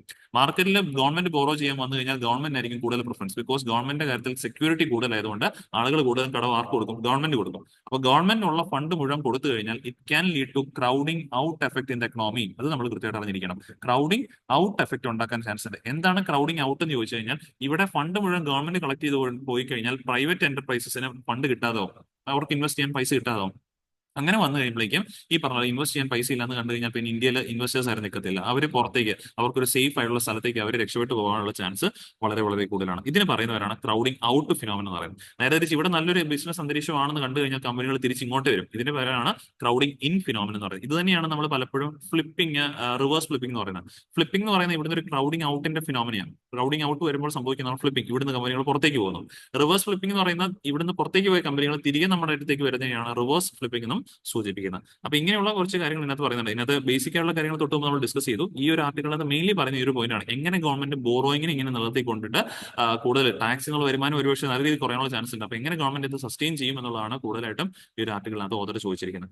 ഒന്നെങ്കിൽ നടക്കാൻ പോകുന്ന ബോറോയിങ്സ് ഒരുപക്ഷെ കൂടാൻ ചാൻസ് ഉണ്ട്. ബോറോയിങ്സ് കൂടി കഴിഞ്ഞാൽ it can lead to crowding out effect in the economy. അല്ലെങ്കിൽ ഗവൺമെന്റ് കുറച്ച് നാൾ കഴിയുമ്പോഴേക്ക് ഇതൊന്ന് റിവൈസ് ചെയ്യാനായിട്ടുള്ള സാധ്യത വളരെ വളരെ കൂടുതലാണ്. ഇത്രയാണ് ഈ ഒരു ആർട്ടിക്കിളിൽ നിന്ന് പ്രധാനമായിട്ട് നമുക്ക് പഠിക്കാനായിട്ടുണ്ടായിരുന്ന ടോപ്പിക്സ് എന്ന് പറയുന്നത്. സോ then ഇപ്പോൾ ലാസ്റ്റ് നമ്മുടെ ഒരു മൾട്ടിപ്പിൾ സ്റ്റേറ്റ്മെന്റ് ക്വസ്റ്റ്യൻ ആണ്. ഈസ്റ്റേൺ പോർട്ടലുമായിട്ട് ബന്ധപ്പെട്ട് which of the given statements are incorrect എന്നാണ് ചോദിച്ചിരിക്കുന്നത്. അപ്പോൾ ആൻസർ കൃത്യമായിട്ട് കണ്ടുപിടിച്ചിട്ട് നമ്മുടെ കമന്റ് ബോക്സിൽ രേഖപ്പെടുത്താം. നമ്മൾ ഡിസ്കസ് ചെയ്ത ടോപ്പിക്സ് എല്ലാവർക്കും ക്ലിയർ ആണെന്ന് വിശ്വസിക്കുന്നു. വീണ്ടും നമുക്ക് ഡിസ്കസ് കാണാം. Thank you.